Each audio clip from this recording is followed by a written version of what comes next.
I'm gonna go. Okay. I think you should too. Andy Mack tackles a big issue involving TJ's friends and Cyrus, so let's find out just what happened.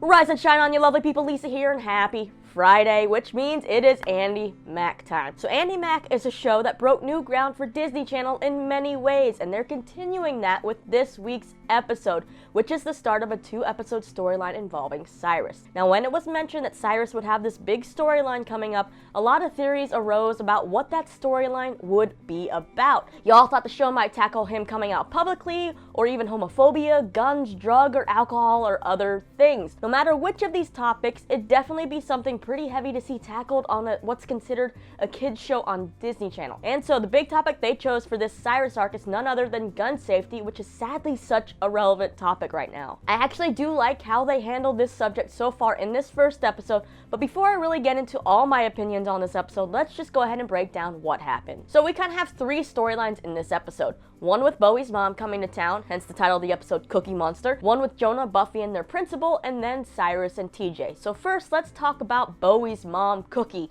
who comes for a surprise visit when she has a quick break from her job on the cruise ship. And well, let's just say she's the complete opposite type of grandmother from Cece. Cookie loves her roast chicken, making name cookies, lovies, which are basically the show's version of Snuggies plus cocooning yourself, and she just loves being a mom. A little bit overbearing sometimes. So you can bet Cookie comes in like a storm, rearranging the furniture, cooking for everybody, babying them, and yeah, it just makes Bowie and Bex revert back to basically kid mode. And Andy's like, hold up a sec, what on earth is happening to my parents right now?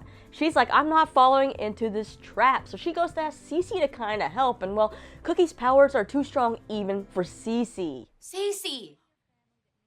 What happened? She baked me a name cookie.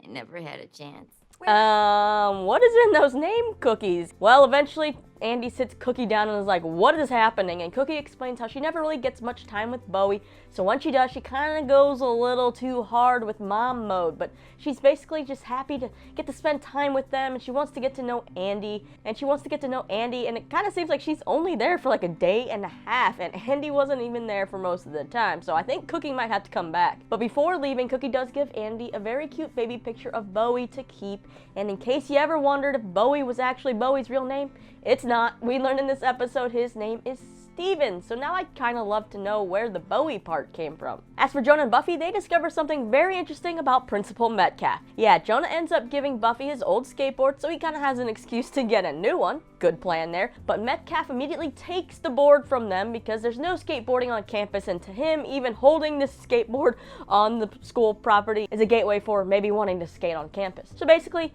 Metcalf is still a stickler for the rules and order, and it seems like no one really likes him. Later, Jonah and Buffy go to the skate store to look at decks and get a new board, and the shop is also part of a tattoo parlor. And they see someone getting an arm sleeve, touched up or something added to it, and well, the kids go back to kind of look, and what do you know? Metcalf's there and awkward looks are exchanged.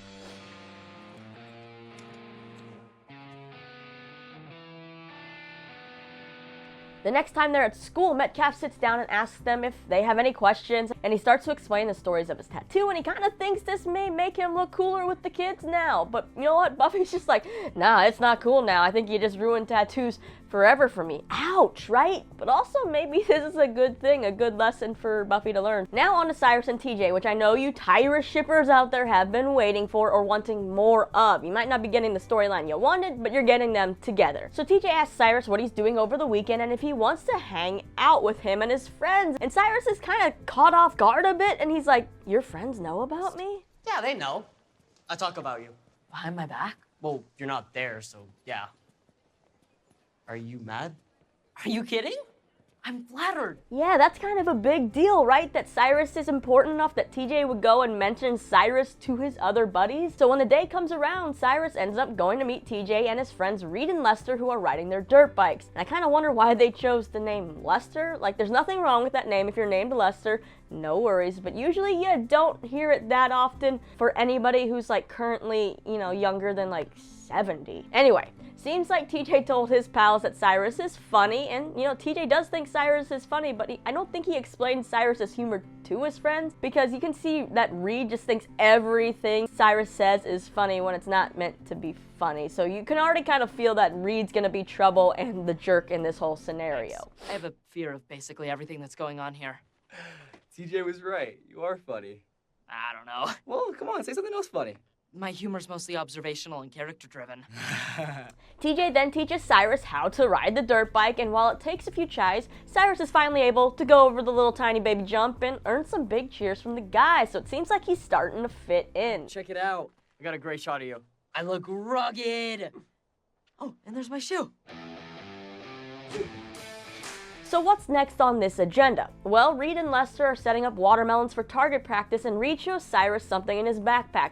It's a gun which he took from his dad, and Cyrus immediately gets worried, and he goes to tell TJ he's leaving and that TJ should leave too, but it seems like TJ gives into this peer pressure. So the next day at school, Cyrus gets some assistance from Andy as he heads to Principal Metcalf's office in order to report what happened over the weekend and about the kid having the gun. It turns out Metcalf was actually looking for Cyrus as well, and he sits down in the office, and there's also a police officer there who brings up the gun, and Cyrus being at the, you know, the pits or wherever they were, and it looks like Cyrus is being questioned about that day, and he's kind of like, wait, how did you know about this gun? And he thinks he's in trouble. And of course, before we find out how the cop knows about the gun and that Cyrus was there and why Cyrus is being questioned, the episode ends. So first, it was actually nice to see a little where Bowie came from by meeting his mom. I mean, she's kind of how I expected her to be, right?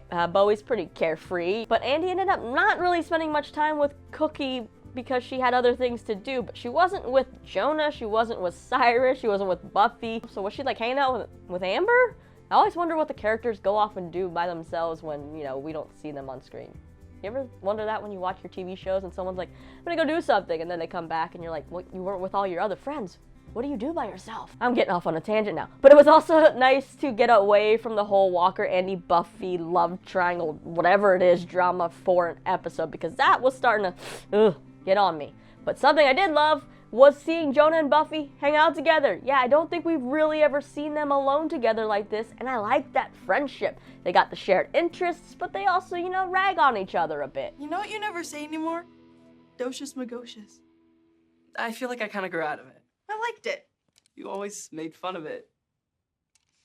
That's why I liked it. I mean, I'd definitely be up for seeing more of this friendship in the future, or just even more of various characters hanging out together that we don't normally get to see together. Now, for this whole Cyrus and TJ storyline, in a way, it's kind of sad that we have to start teaching, you know, kids this young about how serious this issue is, the problem with guns.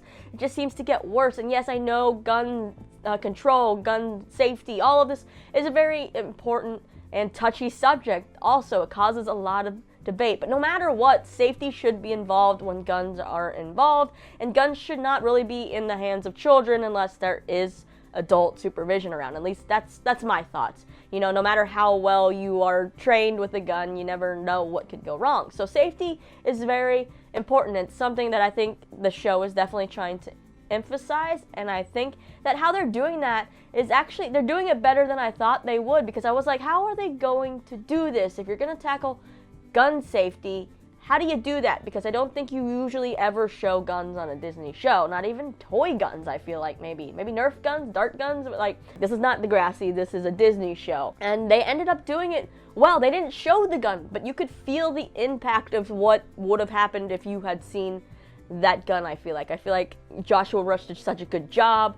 That whole situation, you could just feel how important it was, the urgency of it, without having to show something. And there's ways to tackle issues and get that same feeling and gut reaction without having to like go too far for what you think it should be. Maybe, you know, 13 Reasons Why should take a little note on that. Now, this storyline also tackles, you know, peer pressure, which is something you go through no matter what age you're in, I feel like, or what age you are. Peer pressure will always be around in some way or another. Obviously, some cases it's a little, wilder and more serious than, someone being like, you should really go get that sweater, or no, you shouldn't take it. That was a dumb example, but you get what I'm trying to say. But in this episode, we do see, in a way, they sort of, like the good peer pressure, they kind of peer pressure Cyrus a little into trying this dirt bike thing, but that's, it could have been harmful, I guess, in a sense, but they were safe about it. They taught him how to do it, and it worked out fine. But then you had the peer pressure when it comes to, this target practice, shooting the gun, and we assume that they've done this before with the way they were setting up the watermelons, and TJ being like, I know what's in the bag, and how calm and casual, Reed was about this gun. So yeah, TJ has probably done this before, but there was this look on TJ's face, when Cyrus was talking to him, that TJ knew this was not something he should be doing. But TJ doesn't look like he left with Cyrus, so TJ's got that kind of peer pressure part of taking part in this thing, because Reed seems like one of those kids that, is like too cool for school. He doesn't want to look lame in front of his cool friend and get made fun of, so that's that struggle that TJ's going through as well. So with this cliffhanger though, it seems like something happened obviously after Cyrus left, but we just don't know what it was. Like I said, it seems like maybe the guys have shot watermelons before, but did something go wrong this time? Did somebody get hurt and that's why the police are involved? I kind of hope no one gets hurt. That would definitely make this even more impactful than it already is impactful. But maybe someone just reported hearing gunfire and was like, something's going on over here, and the police showed up. But since Cyrus is being questioned, it means someone did tell the cops Cyrus was there. Cyrus obviously wasn't there when cops showed up, so why would they tell them that Cyrus was there? What does Cyrus have to be brought into this for if he wasn't a part of this gun part? So it's all bringing a lot of curious things up. I hope no one got hurt. And I am curious how they're going to finish out this storyline with what they say about it and what they do about it. Now, I know this isn't maybe the big storyline some of you wanted with Cyrus and TJ, but it's definitely something important. I'm glad they're giving it to Cyrus and TJ. I think it's something we need to see. And it's not saying that, what you guys want with Cyrus and TJ might not happen in the future. Who knows? We still got a lot of episodes left. But I think I gotta commend Disney Channel and Andy Mack for even tackling something like this in the first place. So we're just gonna have to wait though and see how everything plays out. But I like finally getting to see Cyrus have a meaty storyline again and not just be the comic relief or, the advice guy all the time. While we wait to see what happens next, let's go ahead and watch part of the promo for the next episode. I just had one player, one who knows the game, who's played on a team. Denied! What's gonna happen when I'm not holding back? Uh-oh, okay, so it looks like Buffy and coaching basketball is gonna be harder than she thought. Nothing says, like getting a taste of your own medicine, like having to coach a player who is exactly how you used to play, because that's what it seems like is happening here. Maybe Buffy's gonna realize, oh, that's how I used to be? I knew there was somebody. There's someone I want you to meet. I saw you two this morning. After you walked away, I tried to introduce myself to her. Hello! I called out several times, but she iced me. So at the end of this promo right here, this part of it, we see Andy mention how she called out to the girl to introduce herself, but the girl iced her out. And I don't think that's the case, obviously. That's what they want us to think, but I think they're going to be introducing a deaf character on the show, which I like. The show is about diversity. There's been a lot of diverse characters already. We have a diverse lead cast, and, bringing in someone who is deaf is definitely going to add another element to the show, whether they're just, there for one episode or a couple episodes or more episodes. I don't know, but I do like that, and I hope that that's where it's going, but I guess we will have to see, right? But that pretty much wraps up this week's episode. So what did you think about this big storyline with Cyrus and TJ? How do you think that is going to play out? Are you happy that Disney Channel is kind of tackling these big things that you wouldn't normally see on the channel? And what do you think is going to happen, as far as the rest of the season? With what characters do you want to see hang out together? That did not get worded right, but you know what I mean.